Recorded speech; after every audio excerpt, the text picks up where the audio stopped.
최근 들어서 많은 사람들이 점집이나 무당, 구타로 이렇게 많이 찾아다닌다고 합니다.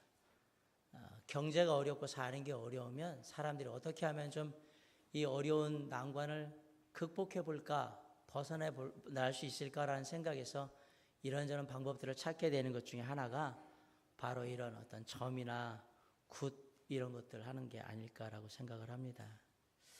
보통 점집이나 굿하러 가면 대부분의 이유들이 뻔하죠. 사업을 하는데 사업이 잘 안 돼서 이제 사업을 접고 다른 걸 해보려고 하는데 어떤 사업을 하면 참 좋을지, 그리고 뭘 피하면 좋을지 이런 걸 이제 묻기도 하고, 또 이제 최근에는 취직 때문에 내가 회사를 가야 되는데 어떤 회사를 가는 게 좋을지, 그리고 어떤 일을 하면 잘 될지 이런 걸 묻는 사람들도 있고, 또 최근에 점집에 이게 무당들한테 많이 오는 게 누구냐면 이름이 최순실이라서 김기춘, 최순실 이런 사람들 있잖아요.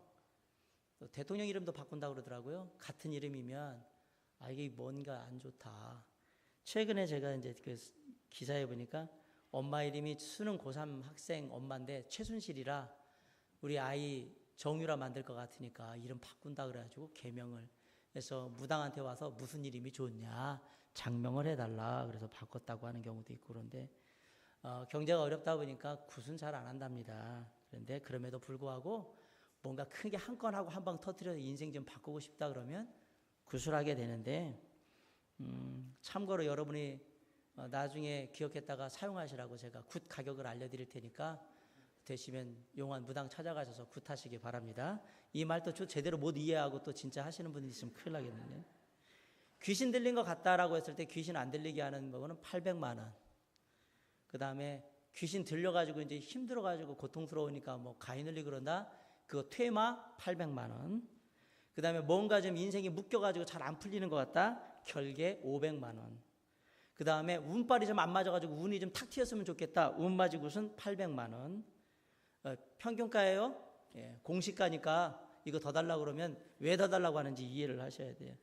조상들로부터 내가 받은 축복이 없어서 조상으로부터 좀 대대로 축복받는 굿을 좀 하고 싶다, 조상 시킨 굿 800만 원. 죽은 조상 중에 잘 가서 극락왕생 해가지고 나한테 축복하면 좋겠다, 천도제는 천도라 1000만 원. 그 다음에 삶에 뭔가 좀 힘이 없고 기력이 빠지고 이렇게 하는 거, 이걸 좀 회복해서 내가 활기찬 삶을 살고 싶다, 삶의 회복을 하는 굿은 700만 원입니다. 돈 없는 10대 20대들은 어디를 가냐, 타로라고 점집을 갑니다. 타로 좀 비싸봐야 10,000원, 8,000원, 6,000원짜리도 있고 그러니까 그런 거 갖고 진로, 학업에 대한 것, 연애에 대한 이런 것들을 많이 물어본다고 하네요. 제가 지금까지 쭉 얘기를 들으면서 왜 점이나 굿 이런 거 사주팔자, 궁합 이런 것들 왜 자꾸 보느냐, 자기 영혼이 잘 되는 것에 많이 관심이 있다 이 얘기를 하려고 하는 겁니다. 근데 놀라운 것은 내 영혼에 관한 관심이 정말 많은데 정작 내 영혼에 잘 되고 못 됨을 다른 영에게 부탁하고 있다라는 사실이에요. 그렇죠? 재미있게도 성경을 보면요, 성경에서 우리의 그 영, 영혼 그래도 좋습니다. 영이나 혼에 대한 것들의 모든 것을 다 알려주지는 않습니다. 아울러 영적인 세계에 대한 모든 궁금증을 성경이 다 알려주고 있지는 않습니다. 그런데 성경은 우리에게 분명히 얘기하기를 우리의 영혼은 혼자 존재하지 않는다. 우리의 영혼은 뭔가와 함께 있는데 둘 중에 하나와 함께 있을 것이다 라고 얘기를 하는 겁니다. 성경이 말하는 바를, 성경이 말하는 우리의 영혼이 혼자 하지 않는다고 할 때 우리의 영혼이 함께하는 뭔가가 뭐냐, 하나님의 영이 함께하든가 악한 영이 함께하든가 둘 중에 하나라는 얘기예요. 그건 믿는 자나 믿지 않는 자나 다 동일한 얘기입니다. 모든 영적인 존재들, 사람은 영적인 존재잖아요. 모든 영적인 존재는 어떤 영과 함께 하느냐에 따라 그 삶이 바뀌게 됩니다. 우리가 믿는 하나님께서 우리에게 허락하신 것은 하나님의 영, 성령이라고 합니다. 그러나 믿지 않는 자들이 그 삶에 임하는 영을 보지 못하기 때문에 그렇지, 성경이 말할 때 그 믿지 않는 사람들이 갖고 있는 그들에게 영향을 미치는 영을 뭐라 그러면 악한 영이라고 성경은 얘기합니다. 이 세상에서 말하는 불순종의 영이고 사탄의 영입니다. 이 악한 영이 하는 일은 술 취하게 하고 방탕하게 하고 음행하게 하고 호색하게 하고 시기질투하고 불법을 저지르고 거짓을 하며 분당을 나누고 이런 모든 일을 하는 건 다 악한 영이 하는 일입니다. 그럼 잘 생각해 보세요. 내가 뭔가 실수하고 잘못을 하고 죄를 지을 때 내가 한 것 같지만 사실은 그 어떤 영이 와가지고 나에게 그렇게 하도록 나를 유혹했다는 사실을 잊으시면 안 돼요. 괜찮아 라고. 우리가 가끔 이 개그 프로에 가면 어떤 이렇게 드라마 같은 데 이렇게 설정하는 거 보면 한쪽에서는 천사가 막 얘기를 하고 한쪽에서는 악마가 막 얘기를 해요. 그러면서 아니야 넌 이렇게 해야 돼. 그러면 아니야 그럴 필요 없어 막 이러면서 이제 천사 악마가 선하게 막 이렇게 했다가 결심했어. 그리고 이제 막 행동하는 그런 거 옛날에 그런 게 있었잖아요. 우리의 영혼은 반드시 어떤 영이든 한 영에 의해서 영향을 받게 마련이에요. 그럼 믿는 자는 무조건 성령의 영향을 받느냐? 아니요, 그렇지 않습니다. 하나님의 영 성령의 충만함을 받지 못하면 우리는 누구의 영향을 받느냐? 비록 악한 영이 우리 안에 들어오지는 않지만 그 악한 영의 속삭임에 우리는 또 넘어가는 겁니다. 믿지 않는 사람이라고 해서 그럼 늘 악한 영의 지배를 받느냐? 그렇지 않습니다. 때로는 믿지 않는 사람이 더 하나님의 선하신 가운데 가까이 갈 수도 있습니다. 그들의 양심의 소리를 따라서 하나님의 음성을 따라서 움직이고 있는데 그들은 그것이 하나님의 영의 음성이라는 걸 모를 뿐이에요. 그냥 그렇게 움직이는 거예요. 그러므로 모든 영적인 존재들은 두 영에 의해서 영향을 받는데 그것이 선한 하나님의 영이든지 악한 사탄의 영이든지 둘 중에 하나라는 사실이에요. 우리나라에도 유명한 희대의 살인마들이 있습니다. 우범군이라고 해서 경남 의령에서 주민 62명을 살해하고 33명을 상처를 입힌 살인마가 있었어요. 놀라지도 않으시네. 62명이라고 얘기했는데 라고 놀리는 모습. 그 정도 죽는 건 이제 아무것도 아니다 이 얘기입니까? 유영철은 전북 고창에서 시작해가지고 21명을 연쇄살인했습니다. 또 반응을 안 하죠. 이제 그 정도 죽는 거는 뭐 죽는 것도 아니다 이 얘기죠. 김대두라는 사람은 전남 광양에서 70 노인과 3살 아기를 포함해서 17명을 연쇄 도끼로 살인했습니다. 강호순, 이제 슬슬 아는 이름이 나오네. 충남 서천으로부터 집에 방화를 해서 장모를 포함해가지고 부녀자만 10명을 죽였습니다. 온보연, 전북 김제에서 목표가 뭐냐면 나는 세계 최고의 살인마가 되겠다. 몇 명을 죽여야 되냐? 54명을 죽이면 된대, 연쇄살인을. 그 계획하고 8번째 살인을 하고서 잡혔어요. 1993년에 등장했던 지존파, 그다음에 막가파는 사람을 생매장하거나 불에 태워 죽이고, 지존파도 그러고 막가파도 그러고 인육을 먹고 막 이랬다. 이 사람들을 살인을 하게 된 동기가 뭘까? 여러 가지 사회에 대한 불만 여러 가지가 많은데 이 중에 몇 사람들이 아니라 이 대부분의 사람들이 뭐라고 했냐면 어느 순간에 내가 살인을 하기 시작하는데 사람을 보면 죽여라고 누군가 나한테 자꾸 얘기를 하더라고. 진술을 다 했어요. 근데 이런 진술이 경찰의 조서에는 안 들어가요. 왜 안 들어가죠? 이놈 또 자기가 정신 이상으로 해가지고 빠져나오려고 하나 보다 그래가지고 똑바로 거짓말하지 마. 그리고 다 이런 거는 빠졌다는 얘기예요. 근데 이런 얘기들이 어디서 나오냐면 감옥에서 이제 박효진 장로님 같이 청송 감옥에 있던 이런 분들이 이 범죄자들을 다 봤거든요. 그들이 하는 얘기죠. 저도 몰라요. 죽이라고 그래서 죽였어요. 이렇게 나가는 거예요. 우리는 영적인 세계로 보면 이 말이 사실이라고 그러면 이들의 모든 일들에 누가 영향을 미쳤냐면 악한 영이 영향을 미친 거예요. 그러면 책임이 없겠네요.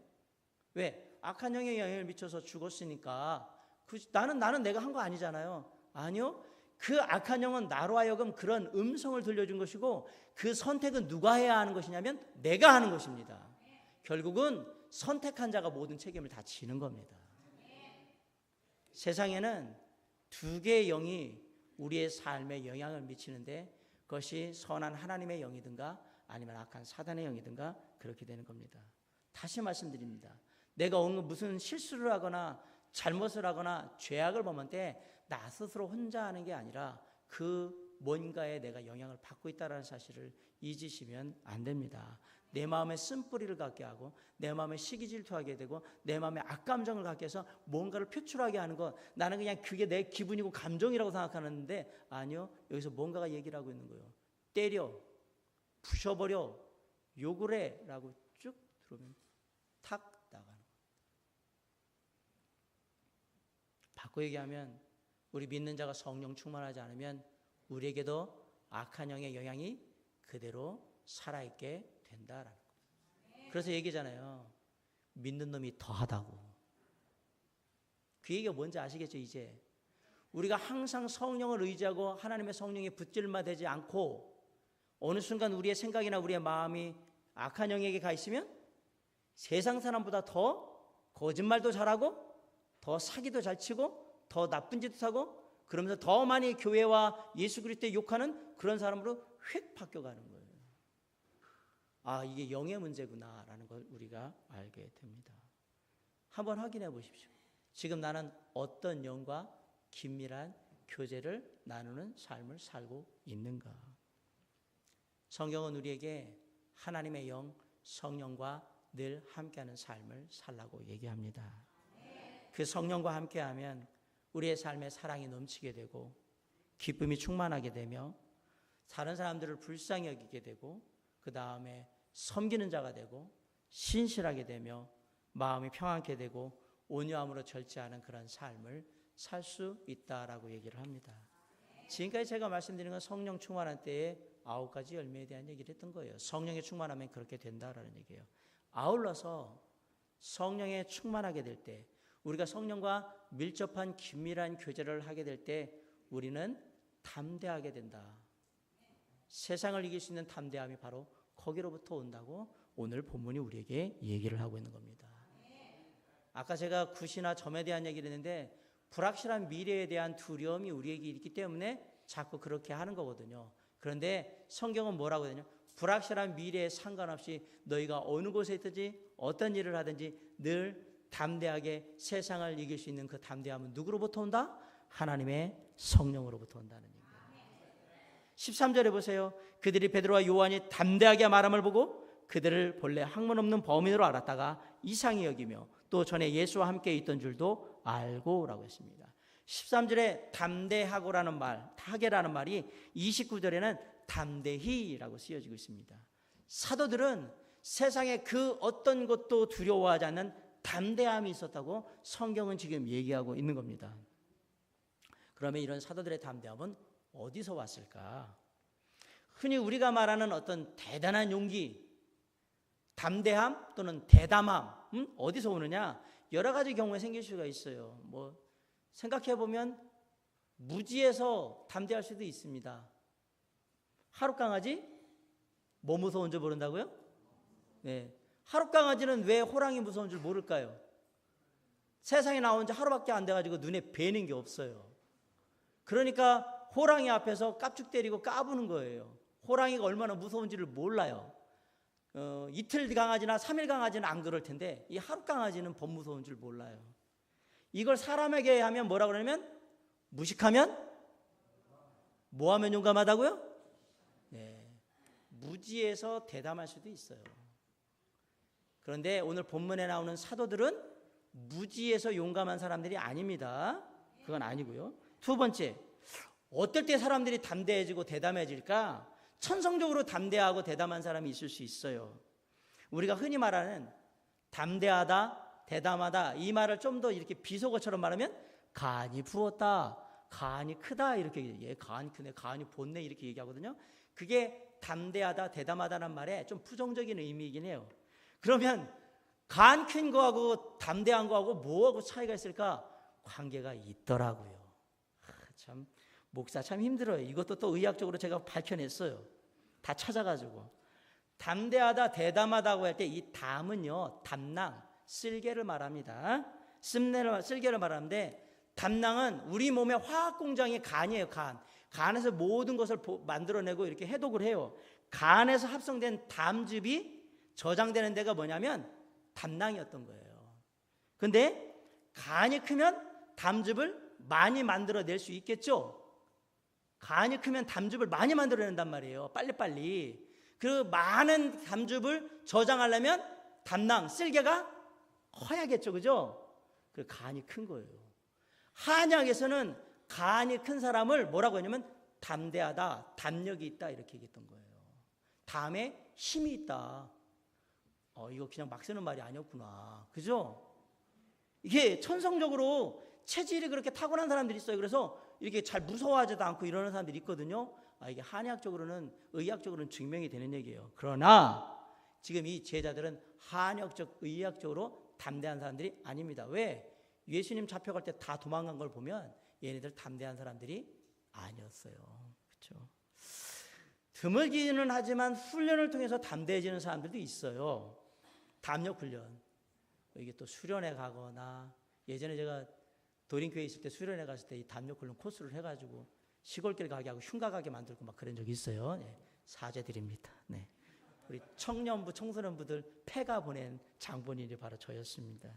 군대에 가거나 이게 신입사원들 교육할 때 가면 극기훈련 비슷하게 뭐 요즘 담대하게 해가지고 뭐 공동묘지 한 사람씩 막 보내고, 그죠? 뭐 할 수 있다, 할 수 있다 떠들고 가는데 갑자기 소리가 죽어져. 할 수 있다. 왜냐하면 공동묘지에 나 혼자가 있거든요, 지금. 요번에 저희가 수련회를 신학교로 가는데 신학교에 공동묘지가 바로 딱 넘어가면 있습니다. 아주 큰 공동묘지가 있거든요. 한번 담력훈련 할까요? 그랬더니 사모님이 안 된다고 얘기를 하시더라고요. 우리 좀 담대하게 좀 만들 필요가 있으면, 요번에 우리 성도님들이 담대다 느끼지 않으면 훈련을 좀 해야 되지 않을까. 그래서 공동묘지 가서 오른쪽에서 4번째, 뒤에서 3번째 공동묘지 가가지고 거기서 뭘 가져오세요 뭐 이런 거 시키든지 그런 거 하는 거예요. 가는 길목에 그런데 뭐가 있어요? 무덤에 이렇게 숨어 있다가 으 나오면 막 와다다다다 놀래고 막 이런 사람들, 처음에 막 놀래가지고 막 뒤로 나자빠지고 도망가는 사람들이 있지를 않나. 여자분들 같으면 뭐 주저앉아가지고 막 앙앙 울고 있지를 않나. 더 담이 없는 사람들은 어떻게 해요? 기절해버려요. 그래도 어떻게 뭐 그냥 꾸역꾸역 갔는데 또 무덤 옆에다가 관을 하나 놓고 관 속에서 뭐를 집어오세요 하거나 아니면 무덤 저쪽에 가가지고 어디 집어오세요 막 이런 걸 한단 말이에요. 근데 이런 담력 훈련 코스도요, 몇 번 해보면 레파토리가 어떻게 나올 걸, 요 정도에서 귀신이 나오겠지라는 생각을 하기 때문에 저는 방송에서 하는 흉거 체험은 별로 무섭지 않아요. 왜? 일단은 방송으로 찍고 있다는 걸 우리가 알고 있고, 두 번째, 언젠가 어디서는 뭔가 튀어나오고 뭐 소리 내고 하겠지. 물론 조금 이렇게 좀 오싹한 느낌이 있어도 겁을 안 내는 건 뭐냐면 방송이고 카메라로 다 보고 있거든요. 중요한 건 뭐냐면 아무도 없이 혼자 들어갈 때. 제가 있던 제천에 늘봄가든이라고 해서 한국의 3대 흉가가 있었습니다. 지금은 거기가 식당으로 바꿔놨거든요. 왜냐하면 귀신이 많이 나온 자리가 또 뭐 장사하면 잘 된다고 그래가지고 식당으로 바꿔놨더라고요. 그 늘봄가든에 저도 들어가 본 적 있지만 대낮에 들어가도 기분 정말 안 좋습니다. 거기는 보통 사람은 들어가지도 않습니다. 그래가지고 한때 이렇게 막 쳐놓고 막 그랬는데, 거기에 또 밤에 들어갔다가 또 기절한 분 몇 있어요. 밤에 뭐 친구들하고 들어갔다 친구들하고 막 기절하고 도망가고 막 그래서 그랬는데, 그만큼 이런 담력 훈련을 통해서 어떤 뭐 그런 것들을 할 수 있겠지만, 중요한 건 지금 사도들은 그런 담력 훈련을 받아서 담대해진 게 아니다라는 사실이에요. 그러면 사도들은 언제 담대해졌을까? 하나님의 말씀을 깨닫게 되었을 때 담대해졌습니다. 여기 13절에 보면 원래 베드로와 이 제자들이 학문 없는 범인, 쉽게 말하면 무식한, 뭐 잘 공부도 안 한 사람들, 학력이 가방끈이 짧은 사람들이라고 얘기를 하고 있는 거거든요. 그런데 이상히 여겼다 그랬어요. 왜? 말을 잘하거든요. 베드로가 글을 몰랐다는 얘기가 아니에요. 베드로는 베드로 전후서를 썼어요. 글도 알고 다 압니다. 다만 이 사람들이 놀란 건 뭐냐면, 자기들 같이 구약이나 신약에 대해서 공부한 전공자들도 아니고 랍비들에게 체계적으로 성경에 대해서 공부한 사람들이 아닌데, 베드로가 구약에 있는 성경을 인용하고 하나님의 말씀을 풀어 얘기하는데 놀랍게 저 사람, 내가 알기로는 저 사람 원래 어부고 가방끈이 짧은데 어떻게 저 얘기를 다 할까? 라는 거에 놀랐던 거예요.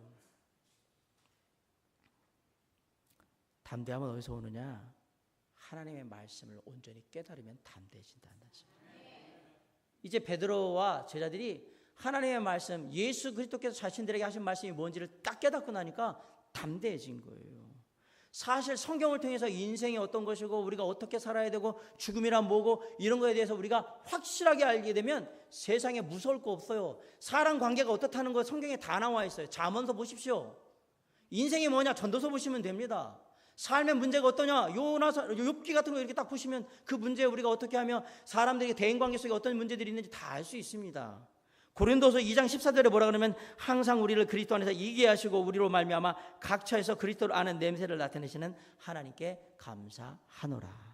요한복음 16장 30절에 세상에서 너희가 환난을 당하나 담대하라 내가 세상을 이겼노라 하시니라. 세상을 이기신 예수 그리스도 그분이 항상 우리를 그리스도 안에서 이기게 하신다고 말씀하고 계십니다.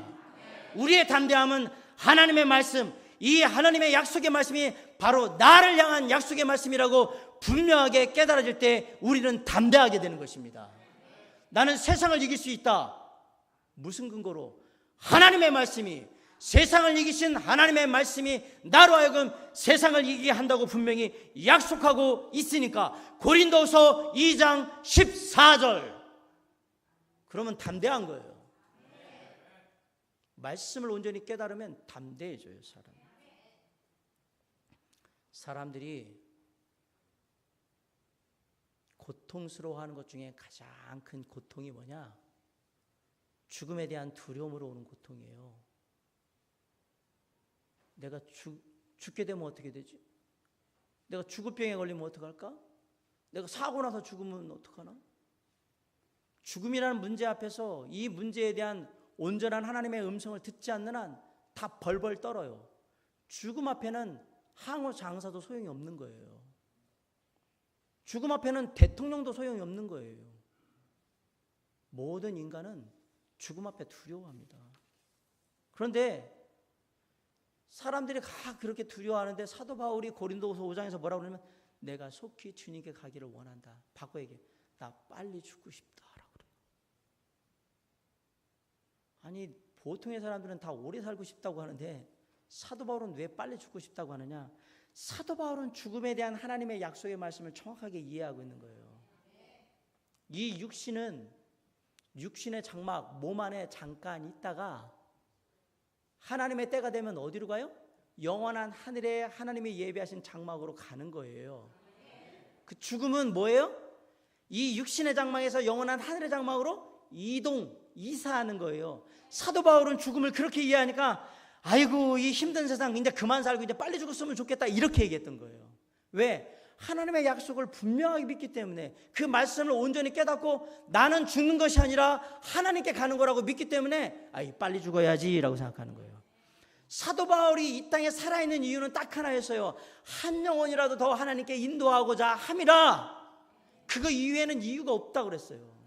내가 하나님의 영광을 위해서 살다가 가는 건데 더 살게 하시면 그것을 이루다 살 것이요 그리고 주님이 부르시면 난 가는데 내 솔직한 심정은 속히 가고 싶다. 그러나 내가 여기 이 땅에 머무는 이유가 뭐냐면 너희들에게 그 놀라운 하나님의 약속을 깨닫게 하고 너희들이 그 마음으로 나와 함께 똑같이 하늘의 소망을 갖고 살게 하기 위해서 나는 지금 그 일을 하고 있는 것뿐이다. 그렇지만 내 속마음은 빨리 하나님의 나라에 가고 싶다라는 것. 말씀을 완벽하게 깨달으니까 죽음에 대한 두려움이 없어요. 사도 바울은 죽을 때도 전혀 두려워하지 않았다고 해요. 사랑하는 성도 여러분, 하나님의 말씀을 통해서 하나님과 그분의 말씀을 우리가 제대로 깨달으면 사람은 담대해지는 겁니다. 그 말씀이 나의 분명한 확신이 되기 때문에 그렇습니다. 사도들은 이제 예수 그리스도께서 그동안 당신들에게 했던 모든 말씀이 깨달아진 거예요. 그러니까 이제 그 약속의 말씀을 붙들고 담대하게 세상을 나아가는 그런 담대함을 보였던 겁니다. 아울러 사도들이 왜 담대해졌느냐? 예수님과 동행함으로 말미암아 담대해졌어요. 예수님과 동행하면 담대해집니다. 예수님과 동행한다고 하니까 어떤 사람은 늘 성경책 끼고 다녀야 된다고 생각하고 어떤 사람은 늘 집에다가 막 성화 같은 거 걸어놔야 된다고 생각하고 어떤 사람들은 뭐 성구 같은 거 놔야 된다고 생각하고 어떤 사람들은 목걸이 십자가하고 돌아다녀야 된다고 생각하고 어떤 사람은 여기 십자가 그려진 뭐 팔찌 같은 거 이렇게 해야 된다고 생각하고 또 반지에도 십자가로 하는 사람. 그게 예수님과 동행하는 것이 아닙니다. 물론 예수님이 동행하는 사람이 그런 액세서리를 쓸 수는 있겠죠. 여기서 말하는 동행은 그런 육체적인 동행을 말하는 것이 아닙니다. 여러분 잘 아는 사도 베드로는 3년 반 동안 예수님과 함께 동행했던 사람입니다. 그러나 정작 예수님이 붙잡혀 가시던 그날에는 도망을 갔고요. 몰래 대제사장의 뜰에 들어가서 예수님에 대해서 사람들이 물어볼 때 저주하고 부인하고 맹세해서 나는 예수를 모른다고 했어요. 자그마치 3년을 따라다녔어요. 3년을 같이 먹고 같이 자고 같이 돌아다녔어요. 거의 하루도 빠짐없이. 그런데 정작 가장 중요한 때는 배신을 했어요. 담대하지 못했단 말이에요. 그런데 베드로가 이제 어떻게 이렇게 담대하게 사람들 앞에 예수 그리스도에 대해서, 구원자 예수에 대해서, 너희들이 십자가에 못 박은 그 예수가 바로 구원자라고 담대하게 얘기할 수 있을까? 베드로는 부활하신 예수 그리스도가 진정한 구원자이시며 하나님이시라고 믿는 거예요. 주는 그리스도시요 살아계신 하나님의 아들이시냐는 그 말이 입술의 말이 아니라 그의 삶과 가슴에서 우러나는 진실한 고백이 됐기 때문에 그래요. 부활하신 주님이 바로 그분이라고 믿는 거예요. 정말 살아계신 예수 그리스도를 우리의 마음에 믿고 그분을 늘 생각하며 하루하루 살아가게 되면 우리는 세상을 이기는 담대함을 힘있게 됩니다.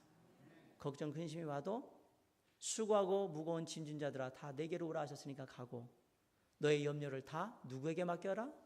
주께 맡기라는 그 말씀대로 주님 제가 세상의 근심 걱정 염려를 주님께 맡깁니다. 도와주시옵소서 하게 되는 거예요. 예레미야 29장 11절에 여호와의 말씀이니라 너희를 향한 나의 생각은 내가 하나니 평안이요 재앙이 아니니라 너희에게 미래와 희망을 주는 것이니라. 이사야 41장 10절로 13절에 이렇게 두려워 말라 내가 너와 함께함이니라 놀라지 말라 나는 네 하나님이 됨이니라 내가 너를 굳세게 하리라 참으로 너를 도와주리라 참으로 나의 의로운 오른손으로 너를 붙들리라 이는 나 여호와 너의 하나님이 네 오른손을 붙들고 네게 이르기를 두려워 말라 내가 너를 도우리라 할 것입니다. 주님과 함께 동행하면 담대해지는 거예요.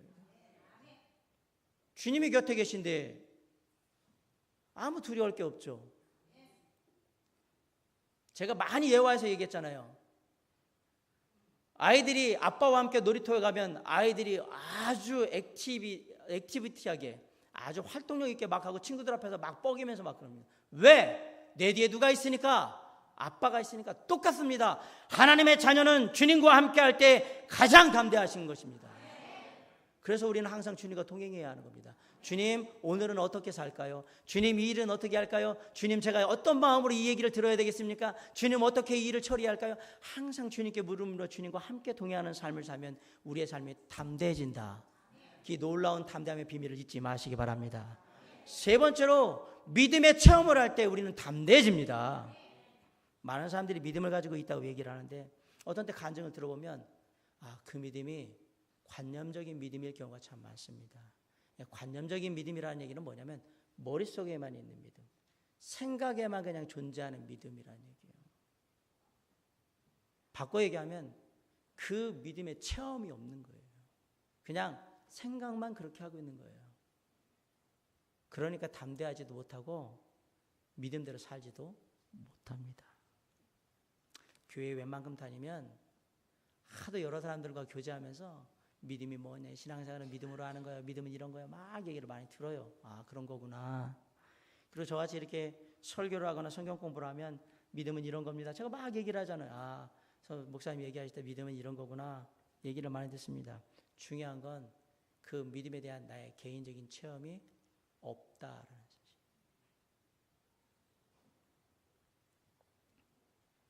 사도 바울이 그랬어요. 사도 베드로가 그랬어요. 예수님과 함께 3년을 다니면서 눈먼 자가 눈 뜨는 거 봤고요. 문둥병자 고치는 거 봤고요. 중풍병자 낫는 거 봤고요. 죽었다 사람이 다시 살아나는 거 봤고요. 앉은 병이 일어나는 거 봤고요. 수많은 것들을 봤습니다. 그런데 그 모든 일들은 그 생각 속에 머물러 있는 거예요. 사실 그게 진정한 믿음이었다면, 예수 그리스도의 그 모든 일들을 보면서 그 믿음이 확고해졌다면, 가장 중요할 때 사람들이 주님에 대해서 물어볼 때 너도 예수님과 함께 있었지라고 물어볼 때 뭐라고 해야 돼요?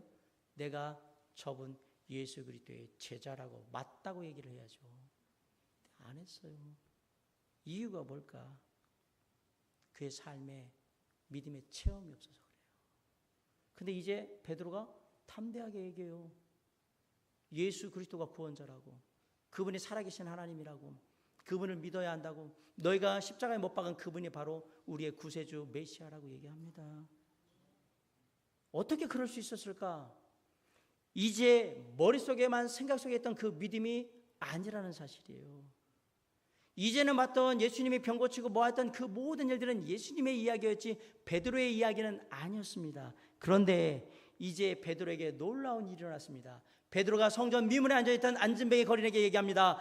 은과 금은 내게 없거니와 내게 있는 것으로 내게 주노니 곧 나사렛 예수 그리스도의 이름으로 일어나 걸으라. 그런데 그 안진뱅이 거린이 일어나 걷게 됐습니다.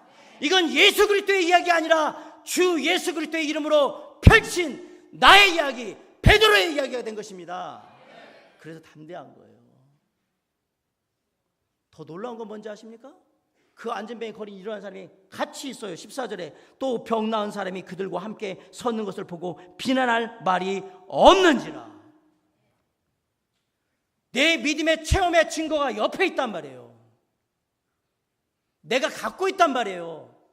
주님의 이름을 믿고 주님의 이름대로 행할 때 된다라는 분명한 믿음의 확신이 베드로 안에 있단 말이에요. 그러니까 담대하죠. 나 알아.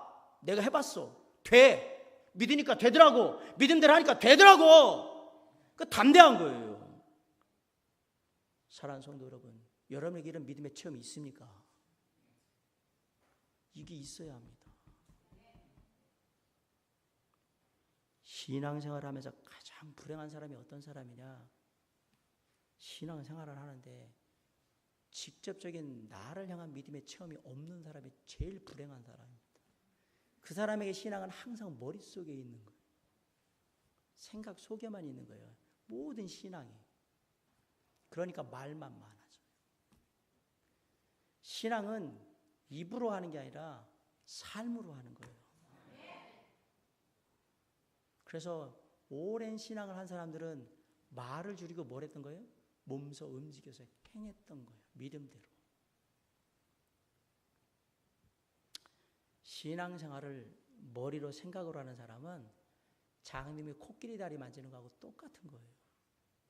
장님들이 모여가지고 코끼리를 갖다 놓고 다리를 만지라고 했더니 가가지고 내가 코끼리 다리를 만져봤는데 부채같이 널쩍하더라고 그랬어요. 뭘 만졌죠? 귀를 만진 거죠. 아니야, 내가 다리 만졌는데 밧줄같이 아주 이렇게 쫄쭉하더라고. 뭐 만진 거예요? 꼬리 만진 거예요. 꼬리. 어떤 사람은 아니 내가 다리 만졌는데 다리가 그냥 나무같이 이렇게 딱딱하고 튼튼하더라고. 이 사람은 진짜로 만진 거예요. 그렇죠? 아니야, 내가 다리 만졌는데 다리가 이게 뾰족하고 아주 끝이 아주 날카롭더라고. 뭐 만졌죠? 코끼리 상아를 만진 거예요. 그렇지 않아서 내가 보니까 이렇게 무슨 호수같이 이렇게 두둑 해가지고 중간에 뽕 뚫려 있고 막 그러던데 뭐 만졌죠? 코를 만진 거예요. 신앙생활에 체험이 없으면 진짜 장님의 코끼리 다리 만지는 거하고 똑같은 일이 벌어진다니까요. 어떻게 신앙생활이 요행을 바라면서 내가 제대로 믿음대로 되기를 바라면서 내가 생각한 대로 되기를 바라면서 그렇게 합니까? 신앙생활에 믿음의 체험이 없는 건 내 삶을 사는 게 아니에요. 다른 사람들 얘기를 많이 들어요. 성경에 말하는 이런 얘기들을 많이 들어요. 좋아요. 그러나 나 자신이 그것을 가져와서 믿음으로 도전하고 시도해보고 어떤 결과들을 보지 않는 한 여러분에게 아무 쓸모 없습니다. 그거는 그냥 남 얘기일 뿐이고 성경에서 하는 얘기일 뿐이에요. 그래서 제가 항상 설교를 하면 뭐라고 얘기해요? 우리 안에 거하시는 하나님을 만나라고 얘기하지 않고 나에게 말씀하시는 하나님을 만나라고 계속 얘기하잖아요. 그게 참다운 믿음을 가는 발걸음이기 때문에 그래요. 목사님이 이렇게 얘기하시는구나. 아니요, 하나님이 나에게 이렇게 말씀하시는구나.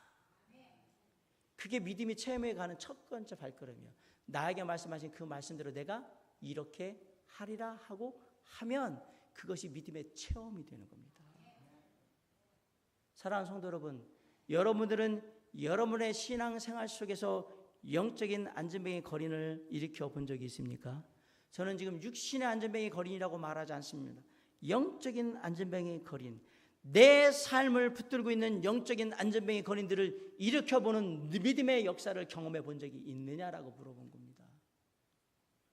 우리 모두의 삶에는 다 크고 작은, 많고 적은 영적인 안전뱅이 거리들이 다 있어요. 저에게도 있어요.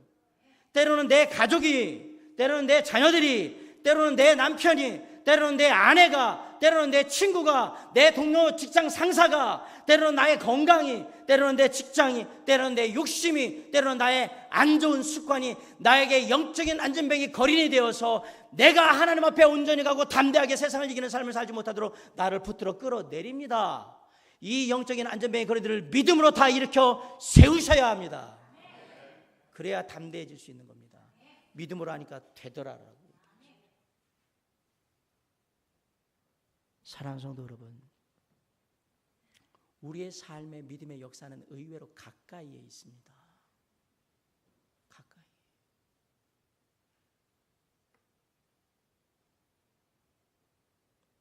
우리의 삶에 그 놀라운 믿음의 역사가 가까이 있는 이유는 믿는 자 안에 하나님의 성령이 임하시기 때문에. 우리가 그 성령을 통해 역사하시는 하나님, 우리 주 예수 그리스도를 믿기만 하면, 오직 성령이 너에게 임하시면 너희가 무엇을 얻고? 권능, 능력을 얻는다고 했잖아요. 믿음의 역사가 일어나는 겁니다. 도저히 변할 것 같지 않은 내 남편, 믿음으로 주님의 이름을 간절히 부르면 반드시 돌아오게 될 줄 믿습니다. 도저히 끊을 수 없는 나의 나쁜 습관들, 예수 그리스도의 이름으로 믿고 기도하면 반드시 끊어질 줄 믿습니다. 도저히 불가능한 상황에서 나에게 물질적인 그 어려움이 있을 때 믿음으로 기도하면 반드시 하나님께서 채우시는 역사를 보게 해 주실 것입니다. 우리에게 이런 직접적인 믿음의 체험이 필요하다는 얘기예요. 베드로처럼, 안전뱅이 거리를 일으키는 베드로처럼 직접적인 믿음의 체험이 필요해요. 그래야 담대해지는 거예요. 내가 자신을 갖게 된다는 얘기입니다. 사랑하는 성도 여러분, 성령 충만하다는 사람은 결국 세상을 향해서 세상을 이기는 담대함을 가지고 있다 이 얘기예요. 그러기 위해서는 늘 하나님의 성령과 긴밀한 교제를 나누는 삶, 성령의 인도하심을 받는 삶, 성령의 이끌림을 받는 삶을 구하고 기도해야 합니다. 왜 우리가 성령 하나님이 우리 가운데 있다 하면서, 왜 그리스도인이라고 얘기하면서, 하나님의 자녀라고 얘기하면서 세상 사람들 하듯이 똑같이 반응을 하냔 말이에요. 병 걸렸다고 해가지고 왜 낙담을 하고, 그것이 그냥 죽을 일인 거, 모든 게 끝난 일이처럼 왜 그렇게 하느냐는 얘기입니다. 왜 사업이 조금 어려워지면 그냥 그걸로 인해서 불평불만하고 모든 것을 다 하나님께 쏟아붓느냔 말이에요. 왜 사람들하고 관계가 안 좋아지면 왜 서로 원망하고 시기하고 질투하고 그렇게 서로 욕을 합니까? 왜 그렇게 인생을 허비하면서 합니까? 왜 하나님의 성령이 없는 것 같이 그렇게 사냔 말이에요. 이거는 하나님의 성령과 함께하는 삶이 아니에요. 교회에 나와 있다 할지라도 이런 삶은 오히려 하나님의 성령의 역사를 통해서 사는 삶이 아니라 악한 영의 영향을 받고 사는 삶이라고 밖에 볼 수가 없어요. 여러분, 예배당에 앉아서 설교를 듣고 있다고 다 하나님의 성령이 임하시는 게 아니에요. 제 설교가 끝나면 어떤 사람은 어떻게 목사님이 저런 식으로 얘기를 했어? 진짜 기분 나쁘네? 그러면 저에게 대해서 속으로 막 욕하고 가실 분이 있을 수 있어요. 저는 하나님의 말씀을 전했는데도 그럴 수 있어요. 다 그렇게는 않겠지만 누구의 영향에 의한 겁니까? 하나님의 말씀을 듣는데 제일 안 좋은 마음으로 가요. 내 얘기했다고, 뭐 했다고 막 그러고 간다 봐요. 그럼 누구의 지금 영향을 받았냔 말이에요. 그건 하나님의 성령의 영향을 받은 게 아니에요. 악한 영의 음성에 내가 미혹당해가지고 그렇게 생각을 하면서 훅 넘어가 버린 거예요. 이 자리에 있다고 다 성령 충만한 건 아니란 얘기입니다. 그 얘기는 뭐냐면 하나님의 말씀을 듣든 기도를 하든 뭐 하든 늘 성령의 인도하심과 이끌림을 받기 위해서 우리가 집중해야 한다는 얘기입니다. 항상 기도해야 한다는 얘기입니다. 사랑하는 성도 여러분, 성령 하나님과 동행하고 계십니까? 성령 하나님과 동행하면 세상을 이길 수 있는 담대함이 우리에게 주어집니다. 그 담대함을 힘입을 수 있기를 간절히 바랍니다. 오늘 말씀이 우리에게 세상을 이기는 담대함이 필요한데, 이 불확실하고 불안전한 세상 가운데 여러 가지 많은 삶의 문제들이 있을 때 그 모든 것을 당당하게 이기고 설 수 있는 담대함이, 세상을 이기는 담대함이 우리에게 필요한데, 그러기 위해서는 하나님의 말씀을 통해서 하나님과 그분의 말씀을 온전히 깨달아야 한다고 얘기하고 계시는 것입니다. 그리고 아울러 늘 우리의 삶이 우리 주 예수 그리스도 하나님과 동행해야 한다고 얘기하고 계십니다. 그리고 그 하나님의 말씀의 깨달음이 믿음의 체험으로 반드시 나에게 이루어져야 한다라고 얘기하는 겁니다. 이러한 세상을 이기는 담대함이, 성령의 충만함이 우리 교회와 가정과 일터와 우리의 삶을 풍성하게 뒤덮을 수 있기를 주님의 이름으로 간절히 축원합니다. 주님의 몸된 교회가 성령 충만한 성도들로 하나 둘씩 늘어나면 주님의 몸된 교회가 세상을 변화시키는 건강한 신앙 공동체로 온전히 변화되어 갈 수 있을 것입니다. 쓰임받을 수 있을 겁니다. 그리스도인 믿는 자는 내 경험과 지식으로 사는 사람이 아닙니다. 하나님의 자녀 그리스도인 믿는 자는 성령의 인도하심을 따라, 성령의 이끌림을 따라, 하나님의 음성을 따라서 사는 사람들이라는 것을 잊으시면 안 됩니다. 성령의 인도하심을 따라 살 때 내 삶에 믿음의 능력의 역사가 있게 될 것입니다. 내 삶을 가득 채우고 있는 크고 작은, 많고 적은 수많은 영적인 안전뱅이의 거린들을 우리가 얼마든지 일으킬 수 있는 능력이 바로 하나님의 성령을 통해서 우리가 믿음으로 말미암아 이루게 될 것입니다. 왜 현대 그리스도인들의 삶은 능력을 다 잃어버리고 세상 사람들이 볼 때 아무 능력도 없는 무능력한 삶으로 자꾸 보일까요?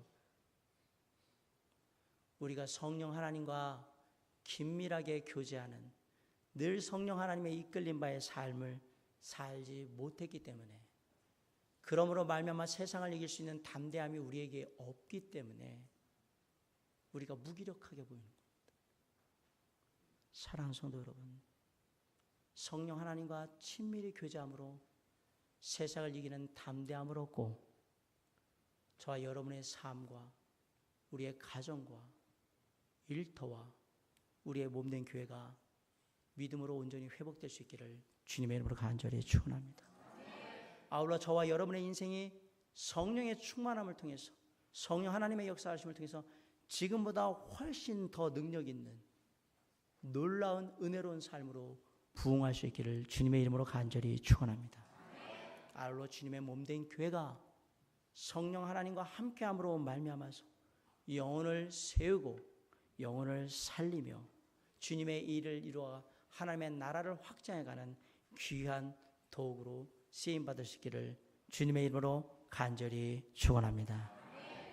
사랑하는 성도 여러분, 우리의 삶 가운데 세상을 이기는 담대함을 얻고 싶거든 하나님의 성령을 구하시고 하나님의 성령 충만함을 늘 사모하며 주님께 나아가시기 바랍니다.